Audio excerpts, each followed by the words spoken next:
We are back on WKRQ on the sidelines. I'm Lindsay Patterson, joined by one of my favorites. I'm not just saying that because he's on the other side right now. ABC, ESPN correspondent Chris Connelly. How you doing? I'm good, Lindsay. It's great to meet you and to talk to you. It's good to finally meet you. Of course, I watch all of your pieces. They're fantastic. And I'm going to start with, one of those softball questions out there. Why did you get into this business? Well, it's always nice when they ask, right?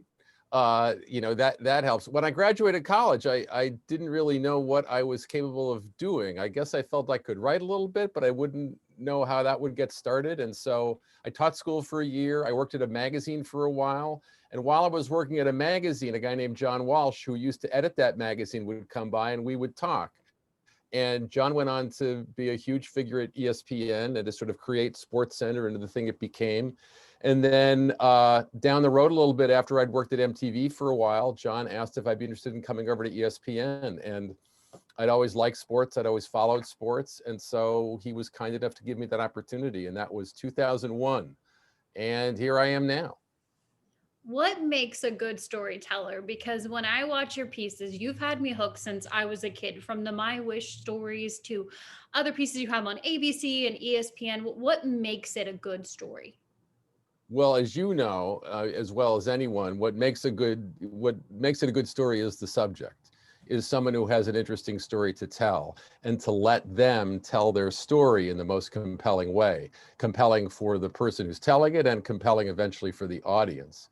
And so that's really the basis of it. And I think the thing that I try to do more than anything is just to listen as somebody tells, their story, and to try to ask questions that respond to what I think the audience's interest will be.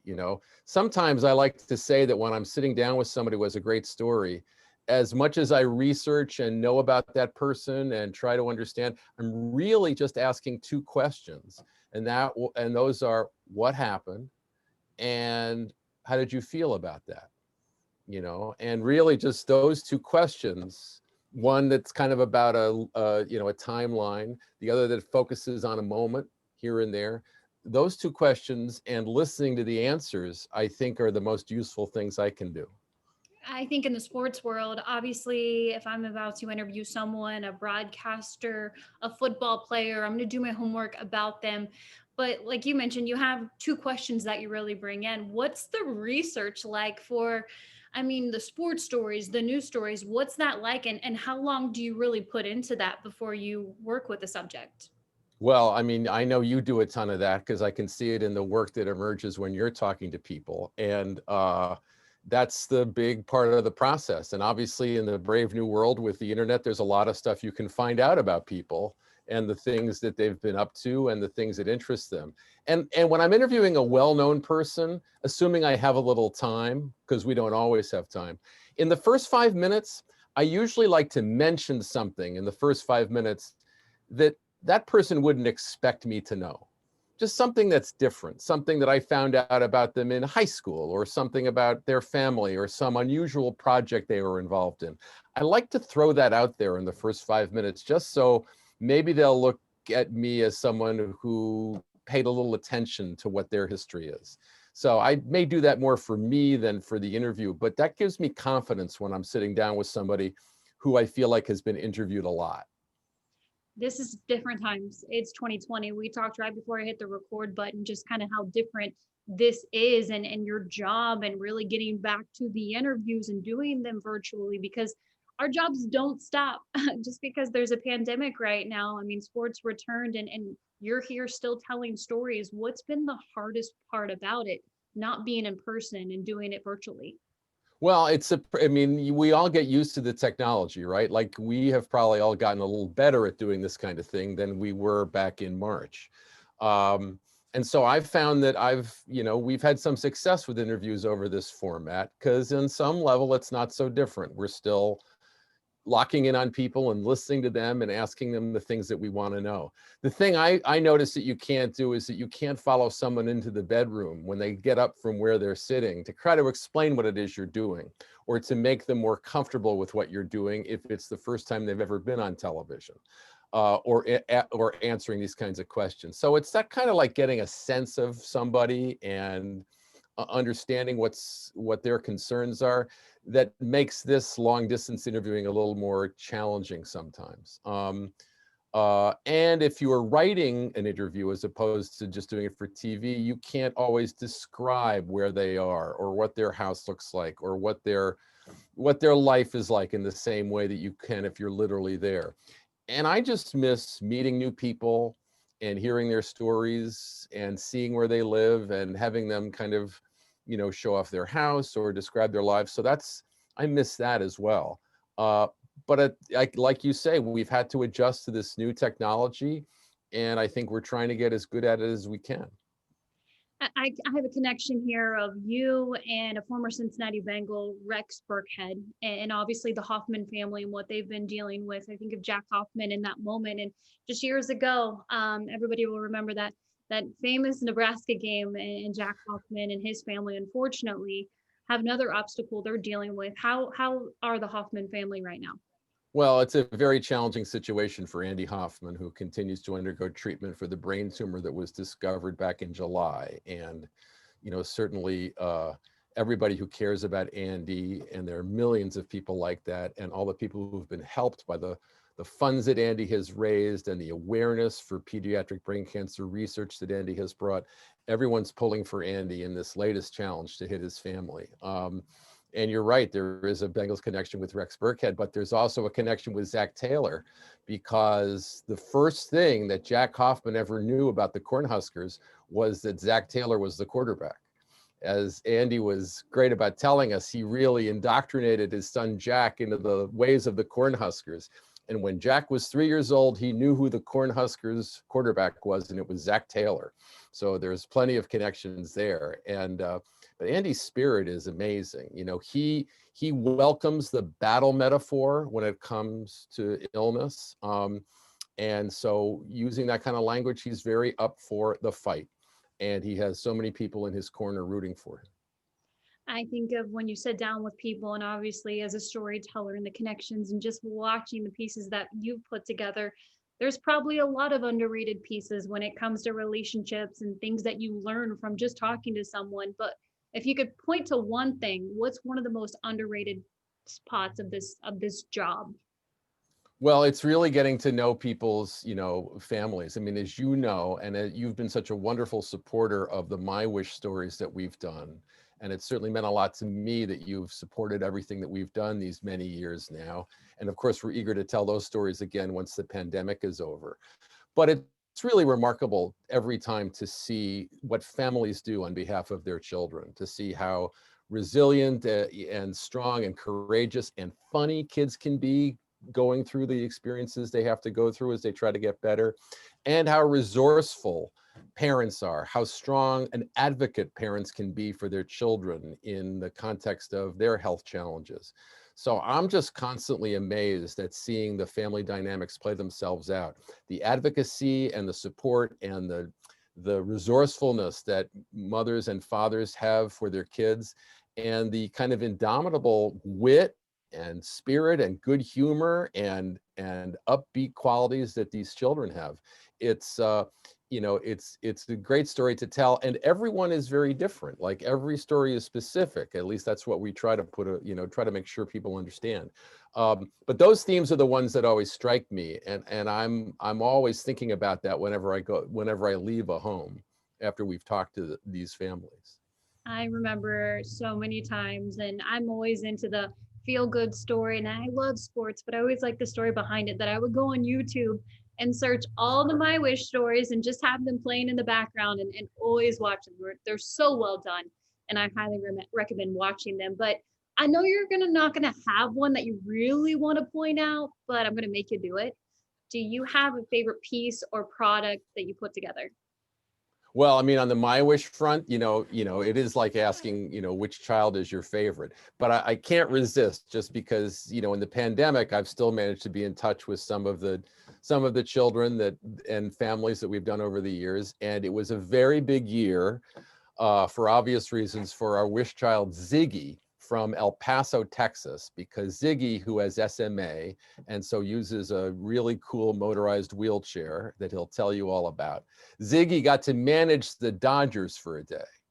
And so he literally got to like sit down with Dave Roberts and work out the lineup and talk to Clayton Kershaw about what he was going to throw. And Dave Roberts checked with him before he took Kershaw out of the game he went to. And so I know Ziggy was really hoping the Dodgers could win a World Series at some point. And so they won. They won this year. And so I got to talk to Ziggy and his mom and see how exciting that was. And he was thrilled. And the good part about that was I got a chance to be involved with a local Make-A-Wish fundraiser out here. And when I came out, they played Ziggy's Wish, managing the Dodgers. And then I just took my phone and let everybody cheer for Ziggy after the wish was shown to the audience. And then I got to play the video for Ziggy. So anyway, I'm thrilled for Ziggy. He's an amazing, really super smart and nice kid, and he had a great year. So when I try to think of something hopeful about 2020, he's one of the first people who comes to mind. I know you work on the news and sports side, and one thing for me, and I always felt this way, is when I was ever a kid or having a bad day, I always went to sports, sports moments. And obviously in Cincinnati, there's not a whole lot of winning. But when the pandemic hit, it really just pretty much sucked not having sports on TV, not getting to talk about sports. And then we got sports back. What do you felt like really sports meant to our country when it finally returned in a year that we're dealing with things that are far bigger than who wins or who loses? Yeah, and it's true also that sports is, is not always a refuge from the things we're going through, but is kind of reflection of the things we're going through. And I think this year, from the Black Lives Matter movement and the power and success of that to the influence of the pandemic and what that's done to the teams, we do see that playing itself out on the teams we like. But that said, when you think of all the things that pull us apart in the world, to be able to sit and watch a game has been a really exciting experience. Just that game last night, that Monday night game last night, so exciting, so many great plays, so many people to cheer for. Even if you didn't have a particular team you liked, you got to watch them play itself out. So we really were missing it, just like you said, and missing the opportunity to root for people doing cool things and amazing us and delighting us and taking us away. And I know in Cincinnati, you had an athlete who was doing a fair amount of that before he got hurt, and I'm sure we'll do more. But yeah, it's just been great to have back. It's really been great to have back. And I do think it kind of pulls us together at a time when we have, some challenges doing that. Do you have a favorite sports team? I'm from New York. So, so I grew up with the Mets. We're very excited about our new owner, very excited about our new GM, hope springs eternal. We understand what that word Mets tends to mean in people's minds, but we're hoping to change that. Hey, in Cincinnati, they made the postseason and didn't do a whole lot, but it, when opening day gets here, everybody feels like your team has a chance again. That's my feeling. And I have some family ties to Cincinnati, so I always sort of keep an eye on Cincinnati as well. I remember the first time I was in Cincinnati was right before the 1973 Bengals season. And I remember following the Bengals that year. Yeah, I mean, Greg Cook and Ken Anderson, a quarterback. And then like 3 All-Pros at the end of the year. It was Bob Trumpy, who went on to become a great broadcaster.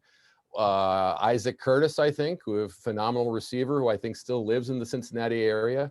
And Mike Reed, who wrote I Can't Make You Love Me for Bonnie Raitt. So what a year. Well, as someone who works in this industry, I feel like everyone always has someone that they look up to. Who did you look up to when you were a kid, or just even working in this industry now? Who do you look up to? Well, we have a lot of great people doing a lot of great things, but it's very hard not to have the greatest respect and admiration for Robin Roberts, who I know, whose career you're very familiar with, who I watched, from the couch doing NFL primetime and being so great and so smart and so quick, phenomenal background herself as an athlete, and then doing so great on that show. And then to see her transition, to the success that she had and continues to have in Good Morning America. And then the courage that she had to share what she was going through, in terms of her situation with cancer, and the way that her sharing her story helped so many other people who either were going through what she was going through or had to be caregivers for people who were going through what she was going through. And that's never easy to share your life like that, But whether you personally have gone through cancer, or whether you've had to look after someone who you love, who's been going through cancer, I think her sharing her story like that was enormously helpful and influential. I mean, gave you specific things you could do, but also gave you kind of an outlook to have. And, she has really been, I think, a true north for a lot of people in broadcasting and who come out of sports broadcasting. So she would be my number one. I agree with you. She's right up there at number one for me too. And everyone always loves to hear it. And I'm one of those people, I can't get enough of this. What's the best piece of advice you would give to your younger self or someone who wants to work in broadcasting? Read everything. Just read everything. I mean, you just like know as much as you can. There's an amazing, that player God Shamgod, who's he talks about working on his handles, for like forever and ever. Like, we all have to do that. We all can't know too much. And that means reading everything and watching everything and getting as knowledgeable as possible. You talk to a guy I went to college with not long ago, Greg Cosell. We graduated in the same class from the same college. And there's a guy who looks and reads and keeps up with everything. And that's really the best way to go about it. Like, be maximally prepared, know as much as you can, so that you're in a position to accept the opportunities when they come. It is true that opportunities, and we all know it, kind of come irregularly, and they come like lightning bolts. You don't know when they're coming. People tell you, keep working and your opportunities will come. And sometimes you can wonder if those opportunities ever will come. Well, all you can do is to put yourself in a position to be ready when they do. And that means just reading and taking in as much information as possible, so that when the time comes, you can take advantage of those opportunities. I think that's the best way to go about it. And when the door shuts, another door opens, right? That's the plan. At least if you're in a submarine, yeah. I like that. I'm going to use that piece of advice forever. I can't thank you enough. I know you're a busy guy. What is coming up next? What do you have going on? Well, it's the year end, as you know, and so I'm part of a year end special that ABC News is doing, looking back on this challenging year, and trying to find the spots of light that illuminated it, and to try to have some hope for the future. And then we'll see where the next great story is, whether we have to do it this way or whether eventually we can do it in person. Somebody's out there with an amazing story to tell. And what I found this year is that even in the deep past, people have really powerful stories that they haven't really shared yet that are worth telling. And so I'm looking forward to the opportunity to tell some of those. I can't wait to see what's next. And I can't thank you enough. ABC and ESPN's Chris Connelly. I can't thank you again for taking some time to chat. Again, I'm going to bother you again in the future. And obviously fans can follow you on social media. Where are you on Twitter? I'm at Chris Connelly, the little hashtag Chris Connelly, although you're a much better Twitter follow, because you have lots of information and you're always on top of things. And I'm not as good as you are, but I'm always so grateful to get the chance to talk to you. So thank you for thinking of me. No, thank you. And I tweet too much, but that was really nice of you to say that.